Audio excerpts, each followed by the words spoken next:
Do you ever wish you could design a school day that actually excites your kids? Imagine a classroom where the curriculum is as unique as your family, and parents aren't just observers, they're collaborators. Welcome to Wonder and Wildflower. Today I'm joined by my guest, Jasmine, where today we'll be talking about ditching the rulebook and embracing the wild wonder of childhood. Get ready to discover a community-driven approach to education that empowers children and parents. Jasmine is my sister-in-law, and you and Blair have been together as long as me and my husband's not sitting right there. Yeah, it'll be 14 in January. Yeah. And you're the mom of my two precious nieces, and you homeschool. I do. And you started a co-op. I did. You did? I am. So imagine you have a village of families and everyone has their own unique gifts and abilities and teaching skills, and you can be creative and explore. So that's kind of like the idea of a co-op, right? Yeah. Okay, so let's dive into like the heart of homeschool co-ops and what made you, I guess, feel the need for a co-op or to start a co-op? Community. Yeah, I felt like it really lacked here, especially in the state of Maryland. There may some people may not believe what I'm saying, but I found that I really couldn't get involved into co-ops because they're so booked. They're so full. You can't really get involved. You really can't get involved. And like, there's a waiting list, and then there's a lot of drop-offs here in Maryland too. And I'm not a drop-off kind of mom. I want to be involved. I want to be there. I need to watch them. I need to know what's going on. So that's why I started my own co-op. Yeah, that makes sense. I mean, I don't think I could do a drop off. But so now that you've started one, do you feel like you have more of a community? Absolutely. Okay, like on a scale of like 1 to 10, 1 being like not that serious and 10 being like the most serious, how important do you think community is for homeschooling? For homeschooling? Yes, specifically homeschooling. 10. I think it's so serious. I think it's really important. I think that even for us moms, it's important to have that kind of community. Like, I get it's important for our children and them working and solving their own problems with kids, but I also think it's for us moms to build each other up and like finding what we want to grow with for our family, and like bouncing ideas off, and like also sharing, hey, what are you doing for math or English? And like, there's just this support. Yeah. And it's just so it's communication, Yeah. And I think one thing that we hear all the time as homeschoolers, well, what about the socialization of your kids and how are they going to make friends? I think co-op like totally hits on that, right? Because you're with the same kids week after week. You're with the same moms week after week. And kids, a lot of problem solving with it too. Yeah. And especially like I think most homeschool parents are a little bit more hands off with the problem solving and let the kids try to figure it out and, let them deal with that sort of stuff. What's been like one of your favorite things that's come from this co-op? Honestly, it's just going to go back to the community. I literally it'll be so important. Like, I understand the education of it, and my husband and I, your brother, we talked about this. We said it's basically like a play date with education on the side. And a lot of people get confused by that, and they think the education is like this big part of co-op, and it's important, but the co-op is really more about the social, the social part. And I think, and what you have done with your co-op sets this point, is that not every co-op's the same. Absolutely not. Oh, there's like super hybrid ones where you drop your kid off and they come back speaking Latin.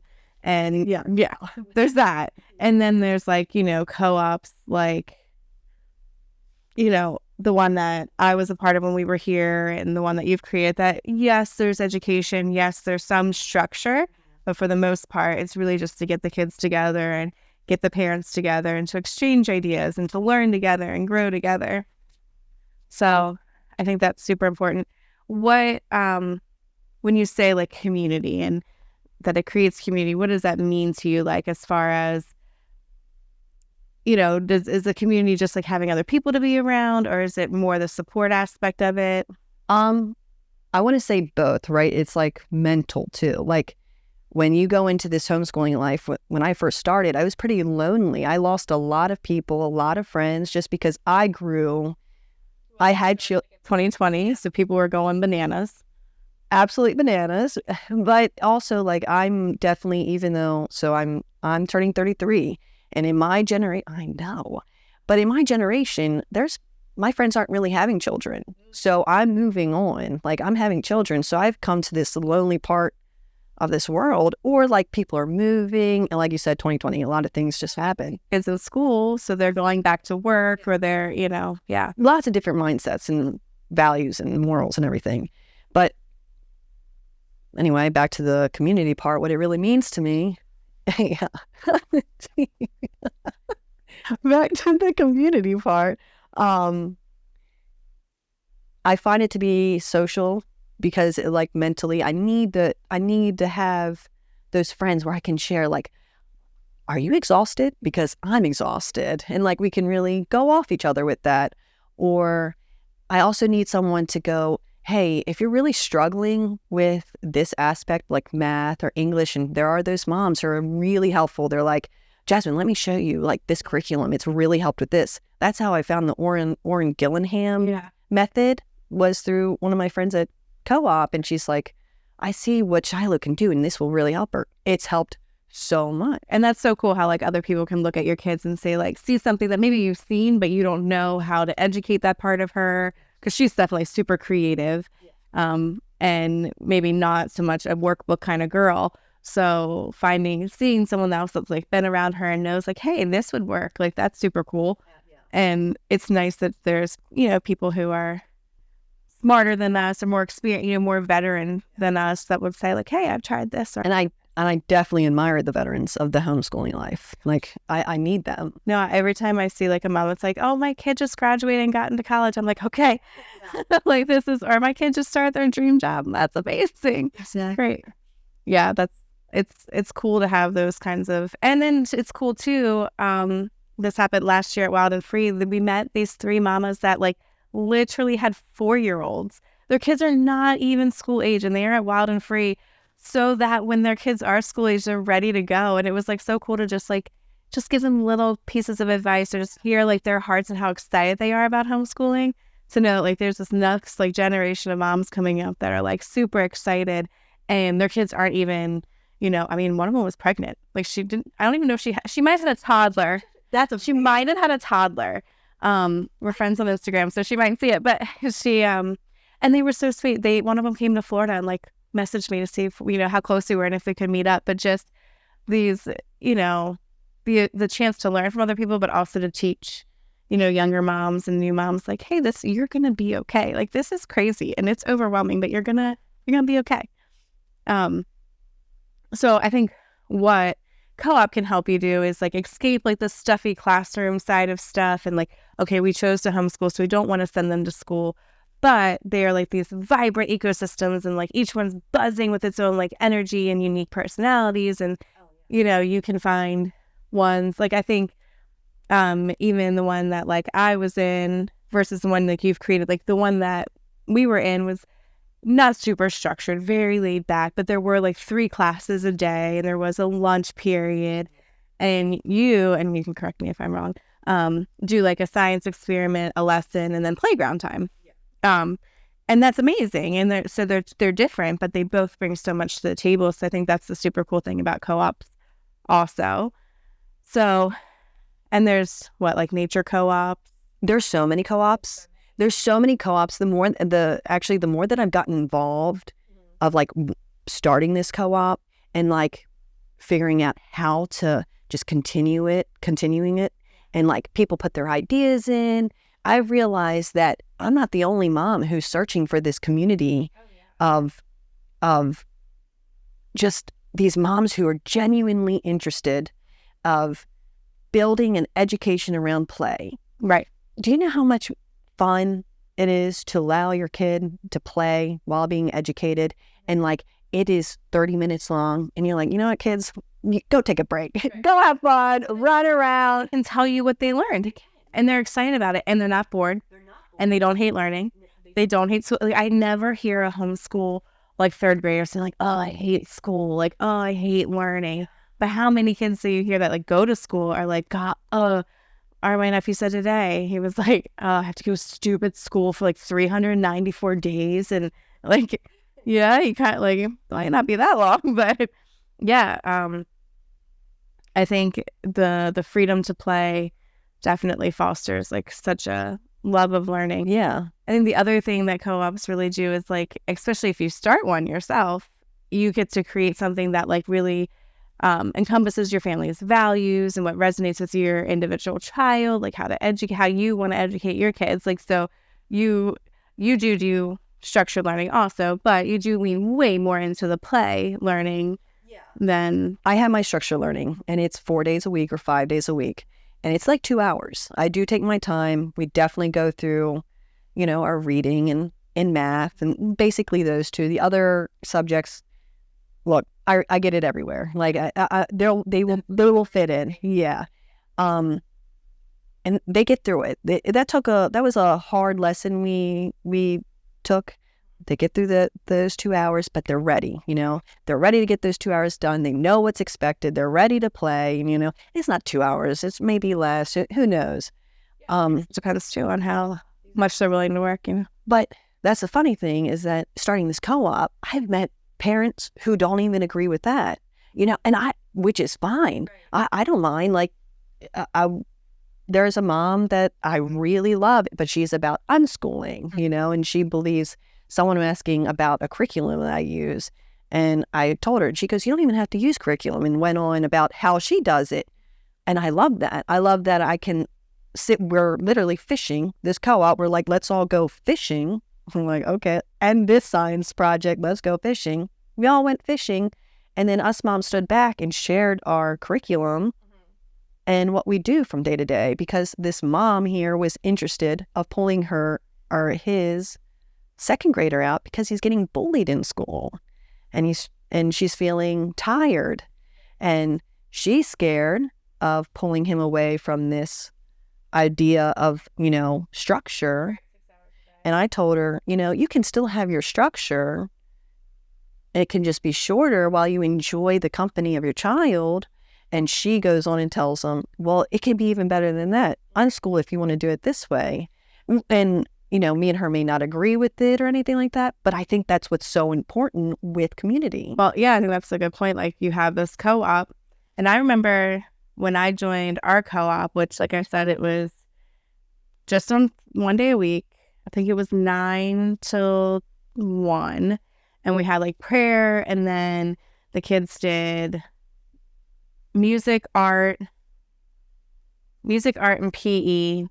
And they might have done a science, but it was covering all the things because Maryland requires you to cover all 7 subjects. And so it's hard. It's hard, and like most parents aren't really up for teaching art, music, and like if you're not an artist, hello again. Yeah. So we joined that co-op, but I joined it while Judah was in preschool. And so for me, it gave me a chance to learn what everyone else was doing and how things were done and what homeschooling even looked like, because I had no idea. So there are different types. So there's like organized, there's free range, there's super organized, there's drops-offs, there's religious, there's non-religious.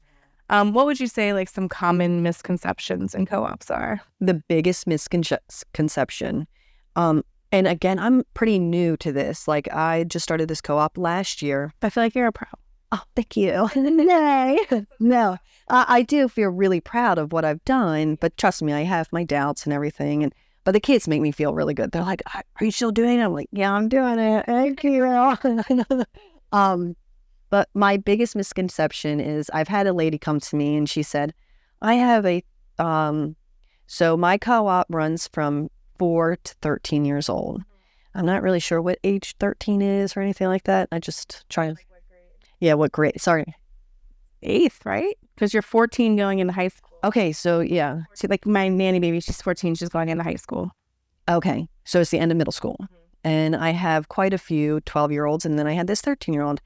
And she feels like he's way beyond this science and wants him to reach this science. And I think the biggest misconception when it comes to co-ops is that you're looking for this education that had like that, I don't know how to explain this, that they want it to be designed where professionals teach you. Mm-hmm.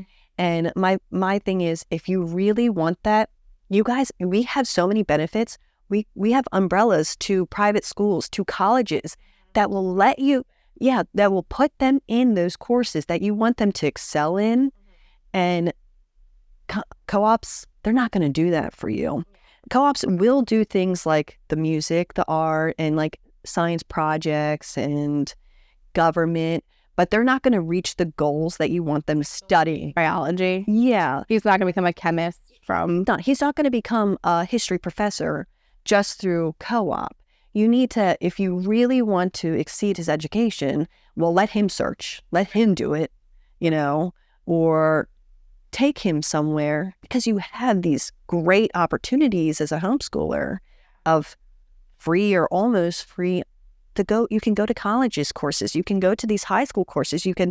There's so much out there, but the misconception is that you think co-op can fill that spot. It can't. Yeah, and I think too, especially when you have like a big age group, you have to kind of, there's not like your co-op that those kids are all together for that whole period of time. And there's other co-ops like the one that we were in, like, okay, first and second grade are together, third and fourth grade. So maybe the sixth graders can go a little bit further than the 4-year-olds. But even then, they're not going to be. Exactly. And let me correct that. Like classical conversations, is that the famous one? Yeah, I think a lot of people do that one. Is it classical conversations? Now they do hire teachers. Like they do, like kindergarten, they're getting you through really knowing the sounds and letters and everything. They really are teaching. You're getting a great benefit of taking your child through this young age, and they're going to learn. Now, that shouldn't be the only learning. Like if you really want them, you should, sit at home and teach them and everything. But it's not this like... Well, and it depends on like the structure level too. And like what you're, like there's some co-ops that like you're paying. There's one they just opened on the island, and I don't even know what exactly it is, but it's $3,000. Yeah, $3,000. Gosh, yeah, I should redo that.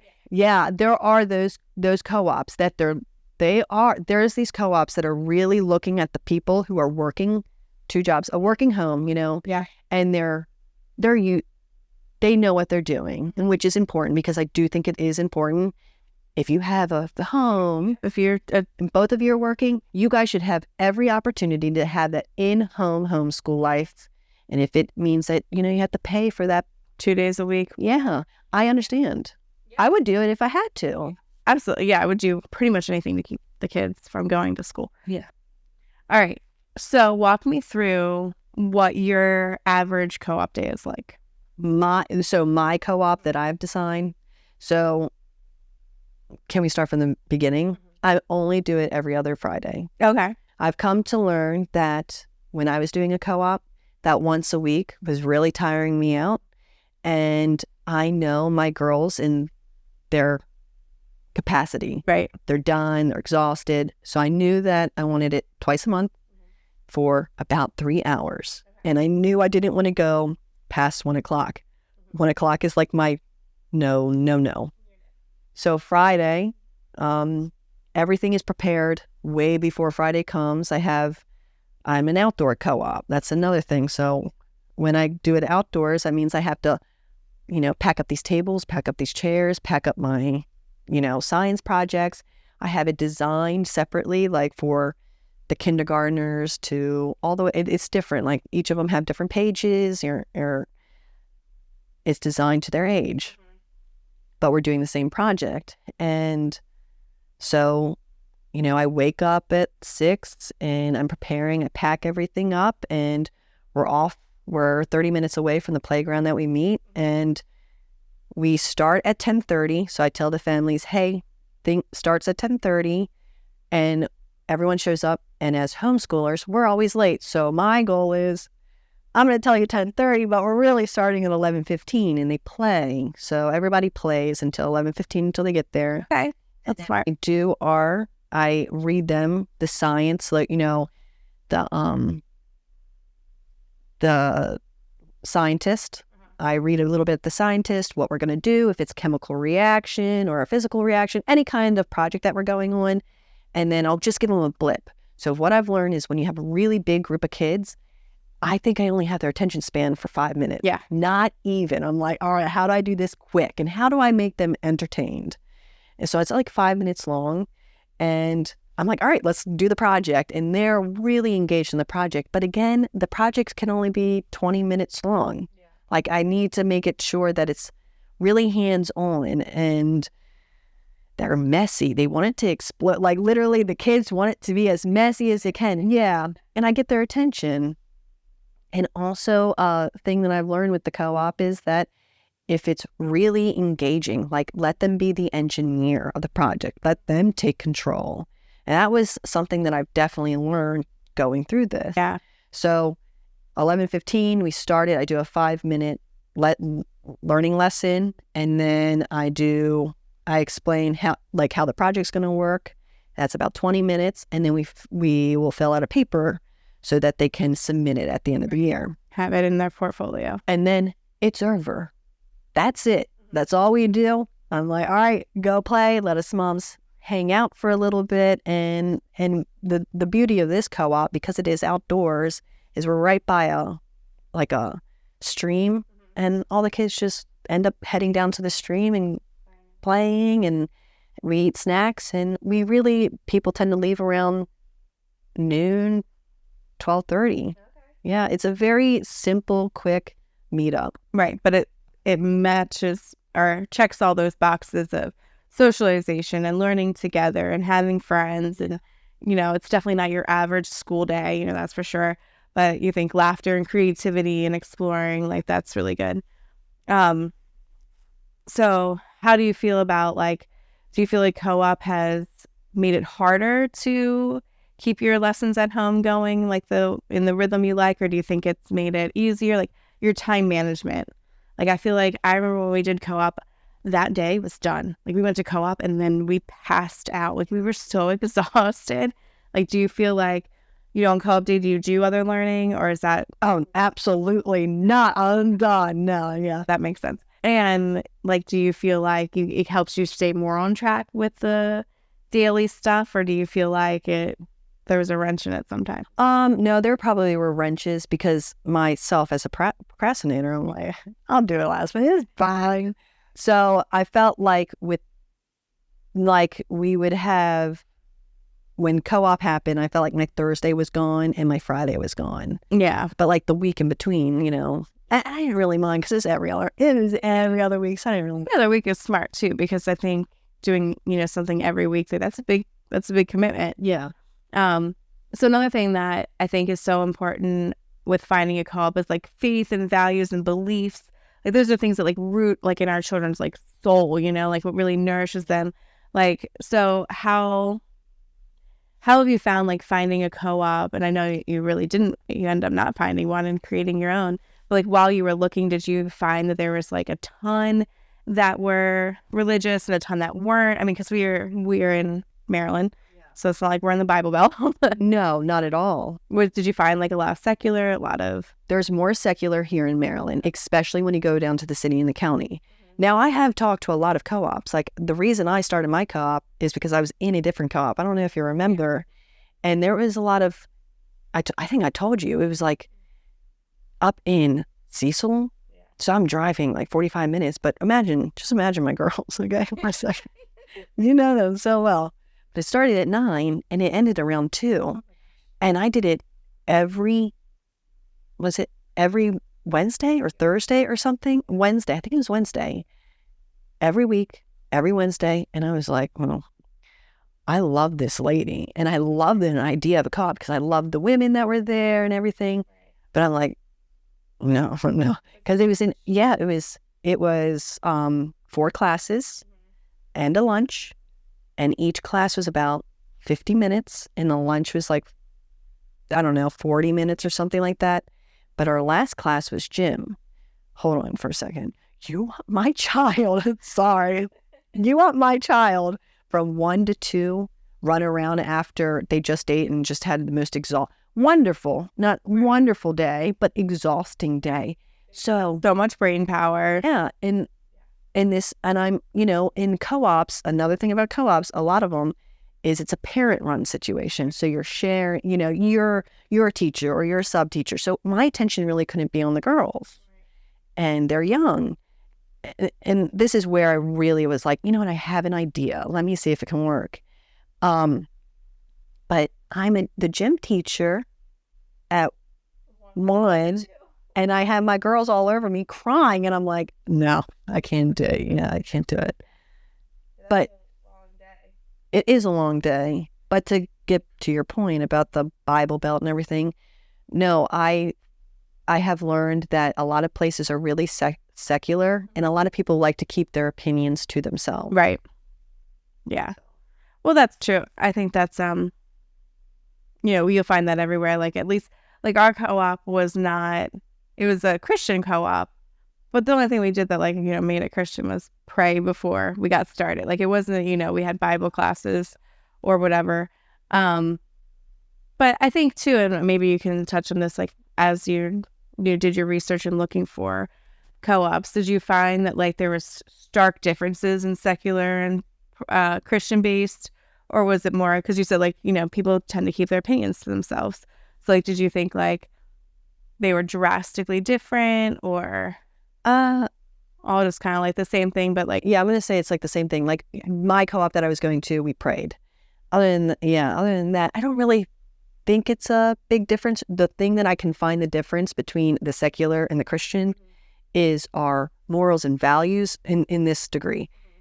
Secular was fine with the screens and the, there, and some of the things that they would talk about and their children are involved. Like, there was this thing called Huggy Wuggy. I don't know. Yeah, no, I've heard of Huggy Wuggy. Yeah. He's scary. Yeah, it is. And Shiloh, who cannot handle it, she's like, what is that thing with all those teeth? Which is, my girls have no idea what that is. And I'm like, we are not paying attention to that. So when we go into secular, that's like the thing they're talking about. Like, the more the pop culture. Exactly. Because I know you and I parent very similarly, and, like, our kids don't see a lot. They don't watch a lot. They don't have access to screens or TVs. I mean, yes, they do occasionally, but not... Their innocence is there. Right. Not full-blown, like, oh, watch whatever you want on Netflix. It's like, oh, you can watch these 3 shows, and then can you please log on to Fairflix? So what is your advice? If I'm a new homeschooler that's, like, thinking about getting into a co-op, what would your advice be on how to find a co-op that's a good fit for you? Well, I think that, I know this is kind of funny, but Instagram and Facebook is definitely where you want to go. Yeah, it's where I really have found, as much as I am searching, so are other mothers. So really reach out to the Facebook, really reach out to where we can reach out into your community, which I found it to be Facebook. I'm starting to see it through Instagram. Yeah. Like, there's Our Home, I think is what it's called. They have, like, an app, and they have, I'm pretty sure that's what it's called, but they have this app where you can put in your, where you live and, like, what co-ops are there. It's really really good. Maybe I'm wrong about whatever it's called, but yeah, Facebook is, if you're searching, I'm telling you right now, other moms are definitely searching. So the key is, like, you are not alone. You're definitely, in good company. That's how we found ours. I posted, like, on I want to say, like, a Harford County page, and just said, like, I'm thinking about homeschooling, and someone commented, oh, it was Lisa who commented, this is our homeschool co, come check it out. And we fell in love, and we never left until we moved. And now we still, she's still a good friend of mine, and we see them all the time. So back to, like, starting your own thing. Would you say, like, if there's a mom who's, like, ready to just, like, unleash and figure out a co-op that works best for a family, like, it's such a, is it, like, the coolest, like, adventure to, like, look back and see, like, oh my goodness, we started, like, I didn't know if this was going to work. I didn't know if anyone was going to come. To, like, now look back a year later. And how many people are in your co-op now? I have 30 families. You have 30 families? I might have 32 families. You have 32 families. Okay. So, backstory. We lived together forever. And we would sit outside on the porch, and I was like, just start one. Jasmine, just start one. Jasmine, you're going to be amazing at it. Just start one. And you're like, well, I don't know. I'm going to look at this. I'm going to try it. And then when you did, I was like, thank you. And now 30 some families. Yeah, I do. Yeah. Not know that. I knew it was big, But 30 families and homeschoolers like multiply like crazy. So everyone's got 17 kids. But this is what's so funny is like the more that I'm going out and people, because I have friends, like I actually have friends. And then my friends are like, do you want to do her co-op? And I'm like, I actually had to stop it. I'm like, okay, now I have to stop it. This is only now if you have to know the person for security reasons, Christine. This is now for security reasons. I don't know you. If I don't know you, someone has to know you personally for you to come. And this is another thing about my co-op. It's pretty different. You don't have to show up. This is this is not something where it's not this commitment. I found it really hard to find this commitment, and I wanted this community. I can commit to my thing because I want it. And I want other moms to know this. If you really want a community, you can set it up the way that you want it to be. Yeah. And I, as a homeschool mom, I can't make commitments, but I can make a commitment to what I want and what I need. That's really cool.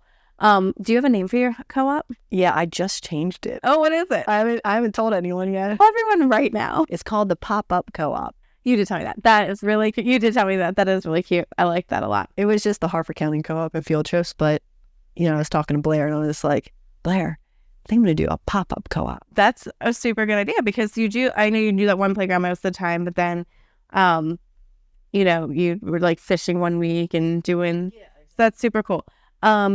So the families that are in your co-op, like are there moms that you talk to throughout the week? Like, have you made like lasting friendships that are like more than just, and like people that catch up, like people that are really checking in. No, that's so nice. Yeah. And, it's just growing. Like, sure, I have more of the people that I talk to there, but it definitely... Best friends with 32 people. No. Also, I'm your best friend, so... Yeah. How could I let anyone replace you? But it's different because I don't know. You remember, 2 years ago, I was just like, this is a lonely road. Right? And you're having such a hard time finding a co-op because your girls are so young. Everyone wanted them to be like, in third grade. And you're like, no, they're in preschool, but I want community. I want, family. So what are some like insider tips and tricks to starting a co-op? Like, what would you say would like help if I came to you and I was like, Jasmine, let's start a co-op? What would be like the 3 things you would tell me? Do it. I really don't have like this insight on it, but when I do it, like the thing is, Christine, I would be like, oh gosh, here I go again, another week. Because it's kind of like nerve wracking. I'm like, who's going to show up? Like, because my co-op, you don't have to commit. And I literally just said, hey, let me know if you're going to show up if you want to. It's okay with you. I don't want to hurt your feelings. But do it because that all I can say is like, if you want to do anything, you should just do it. But if you have this thrive for community and you feel really lonely, I really feel this. There are so many other lonely people out there and that want that community. And I'm not saying that's a bad thing. I'm just saying like I had to be the person that reached out. And you may have to be the person that reaches out and enjoy it. Right. Enjoy, even if it doesn't. Christine, the first time when it happened, I only got 7 people and I just prayed for 2 families. And I was like, 7 families showed up. And I remember I'm like, Blair, this is amazing. And then at the end of it, I had 32 families. That's insane to me. 32 families. What you said about like, like being the person that reaches out. I think I probably end up doing this every week, but I quote my beautiful Sally Clarkson. And one of her books or podcasts, because I consume it all, she talks about, because they moved like 13 times and a couple of times overseas, that like so much of motherhood was so lonely for her. And she wanted people to reach out to her and care about her and make her a meal, but that it just wasn't happening. So she did that. She created that community. And now a bazillion women around the world would love her would like die to make her a meal. But those times, but I'm sure even that like celebrityness of it is exhausting too and lonely. But I think it's so important that like if you want something and it's lacking and you have the capability, like you should just do it. You should just do it. And I think because you're not lacking. Right. You're really not like, if your heart is really if you desire that, you're not lacking. Like, you're capable. You are capable. And what really happened to me is I became a victim to it. I let myself get sad that I was lonely. Why? I'm a great person, okay? Yeah, no, I think that's a really important thing. Like, just like, hey, trust yourself. You trusted yourself to know that homeschooling was the right move for your kid. So now, like, not only did you take your child's education into your own hands, now, like, their social life too. And co-op can be a great way to, like, bridge any gaps of, oh, I need my kids to make friends and all of that. What are some downfalls of running your own co-op? Would have been like some of the harder. Oh, okay. My daughter's melting. Like, seriously, I'm like, you want to melt down right now while I'm running this? Seriously? Can everyone know that you're the perfect princess I tell everyone to be? No, but anyways, truly, managing mommyhood and running the show. I have to have my husband prep them like every morning. Hey, your mommy's attention is going to be not with you for about an hour. Let her teach the other children. There were days they were wonderful at it. And then there are other days, which they're just children. They can't handle it. So as I'm teaching the class, I have, my oldest, mommy. And I'm like, you gotta stop. You gotta stop. Yeah. But the great thing is, and that was disheartening. Like, it would just be tough those days. But I had these wonderful moms that would help, that would like either take over and help the other kids, or will, guide my children to down the stream to go fishing the minnows or something like that. So that was like really another great community. And it was more of like, we built this foundation, like they see it and they like it, which was really nice. And another downfall is I'm tired. Like, I'm afraid of the fail, like I'm tired, I'm afraid of failing, and my girls need me. Like, those are three main things where I feel attacked. Yeah. But it doesn't beat me up I want to still do it. And I'll have those moments and I'll talk to my husband and he's like, well, Jasmine, look what you did. And, yeah, kind of redirect to like, but look at all the good that came. Have you had to have like any like conflict resolution? Like, yes, kids bicker, but like about amongst adults and stuff? Yeah, it's not fun. Tell me more. Okay. Oh my gosh, it is not fun at all. A lot about, this is really uncomfortable, but a lot of it comes down to like pay, because another thing about this co-op that what I wanted was I wanted to be on the cheaper side. I found that a lot of co-ops can be very expensive. And right now we're in tough times. So we want community, but we also want education. So that means that comes with a cost. And some people can't pay. So having that conversation of like, hey, you got to pay me. You got all of that. And or like field trips, like I've had people show up with more kids and I'm like, okay. And I addressed it. I was like, hey, look, we talked about this. We already had this conversation. You know that so-and-so can't tag along. And it's uncomfortable. Like, oh, I can pay now. And I'm like, but the trip is already booked. You are in this building. Right. And we can't do any. Yeah. And it's okay because they understood. And that's the great thing is that even though it's really uncomfortable, they really took the initiative and understood. So even though there is those uncomfortable conversations, they are adults too. And I need to understand that. Like, they're not trying to pull one over. Yeah, not at all. And they have their things. And also when it does happen, and if there is a spot, people are like, yeah, you can join. It's okay. When, it just depends. Like, but it's up to them. That's a field trip. Another uncomfortable conversation, which was hilarious, and the moms were so sweet about it. And the same with the money situation. Moms are so sweet about it. But it's uncomfortable. But the one was a kid bit somebody. And he's so little. He's 4. I mean, of course, it happens.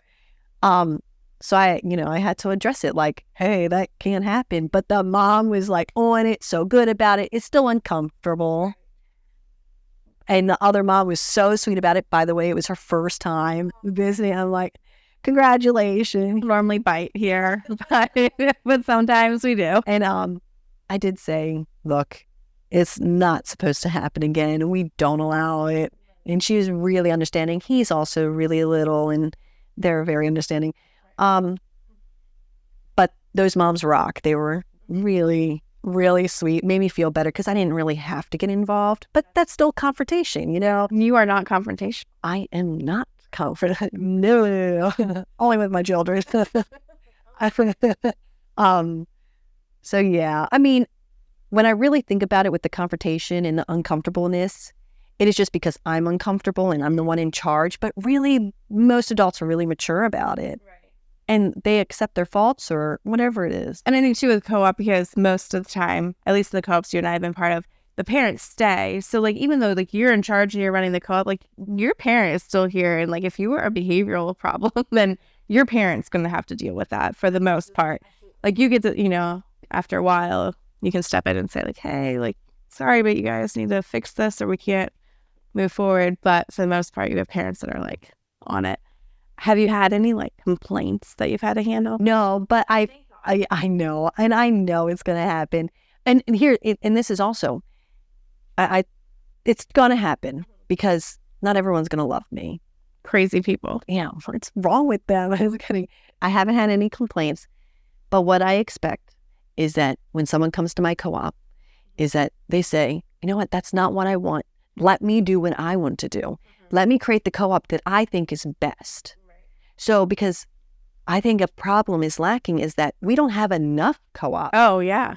So if you can do it. You're not intimidated by someone's like, okay, well, you're not doing what I need, so I'm going to go.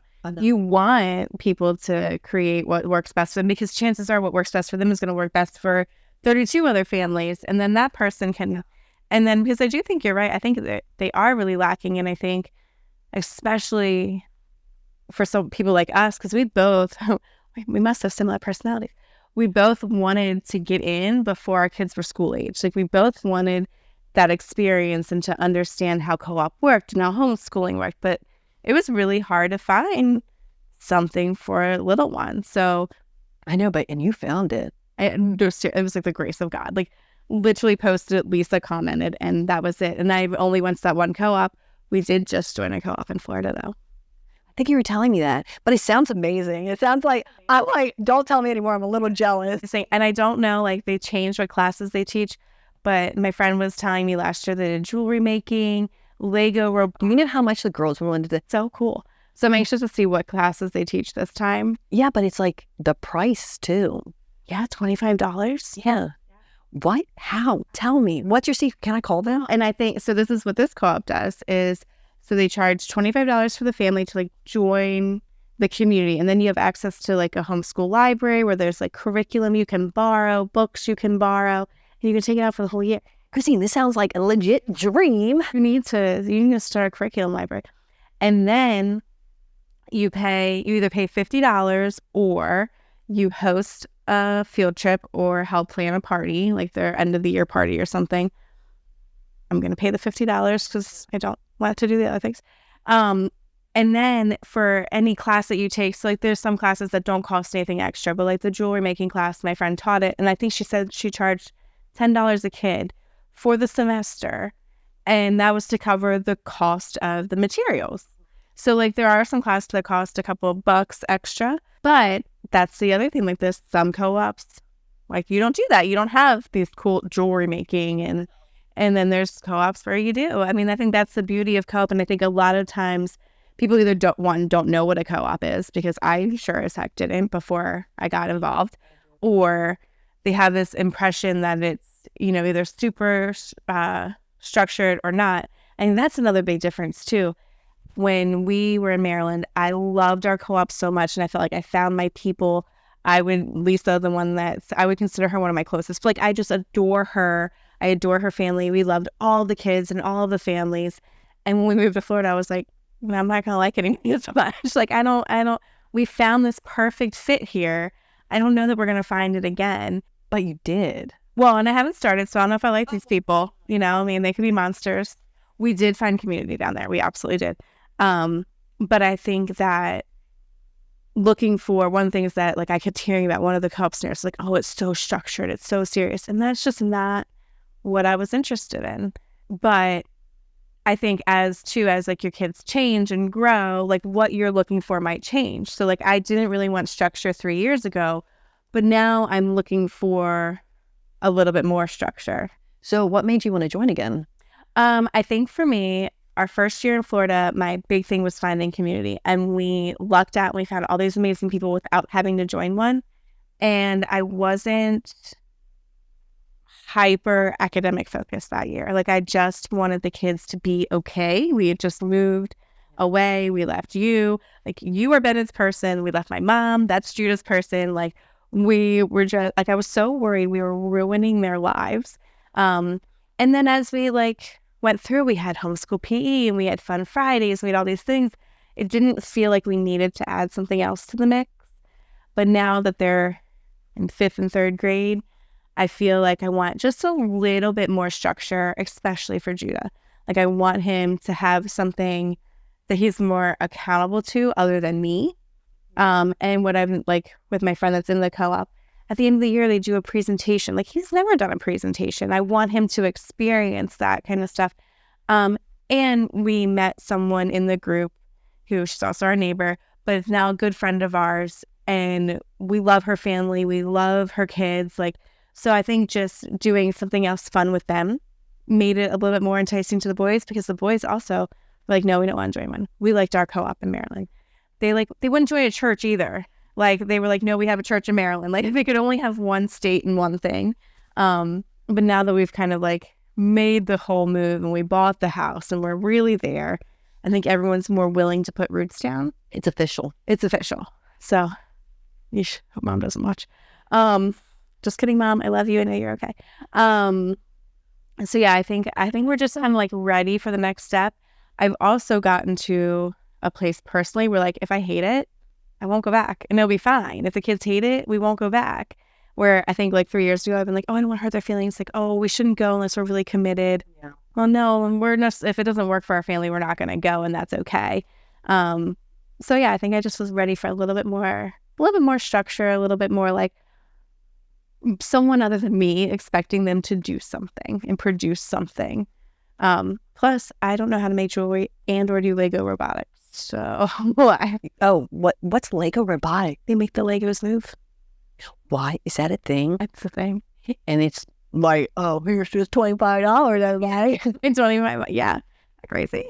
So I think maybe it'll be a good fit.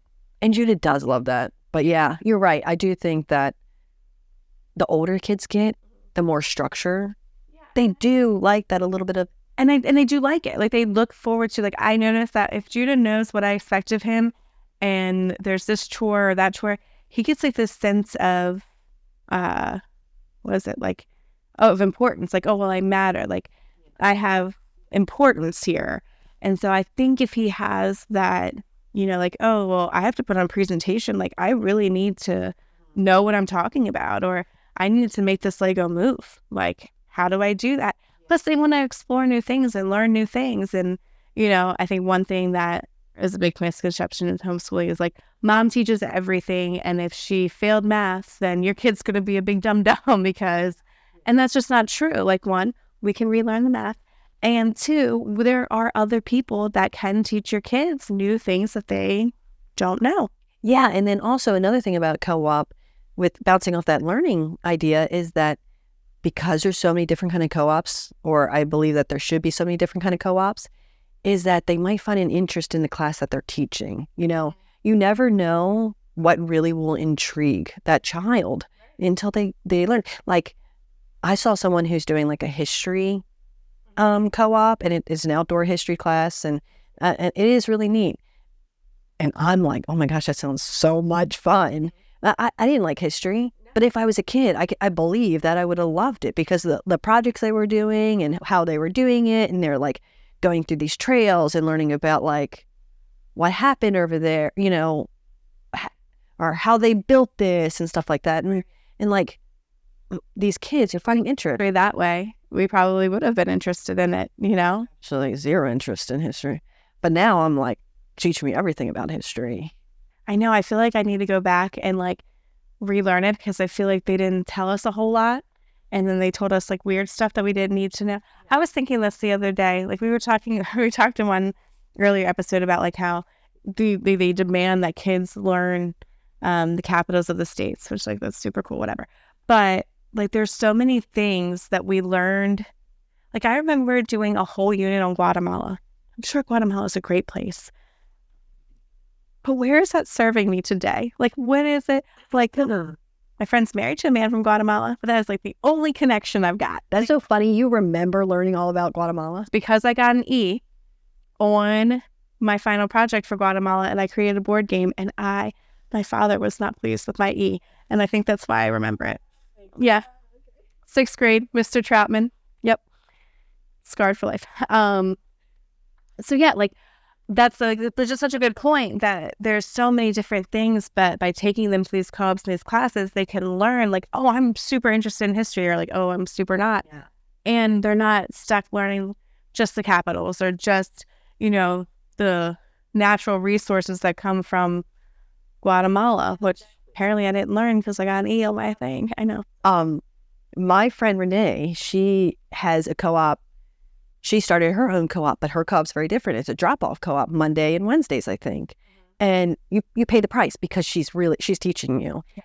But she like brings people, she's amazing. She's literally amazing. She'll like bring people who did welding and who do like house cleaning, teach you like all the products that you learn. It's really neat. And she takes these like, I'm pretty sure this is how she does it. I could be wrong, Renee, I'm sorry. But I think she takes it by month. Like 1 month, she said she learned all about chocolate and went to that log factory up there. And I'm like, well, that's definitely amazing because it keeps the kids engaged, and like. Imagine like learning welding, like that's a real skill. And it's a skill that's a trade. And especially in this economy and everything, trades are super important. And house cleaning, like those are all super important. Exactly. And it's really not about staying and keeping up with it. Like you learn about welding and you just keep going. No, it's really about the spark. Did that kid have that interest? And guess what us parents can do? Well, my kids seem really interested. Let me follow through with that.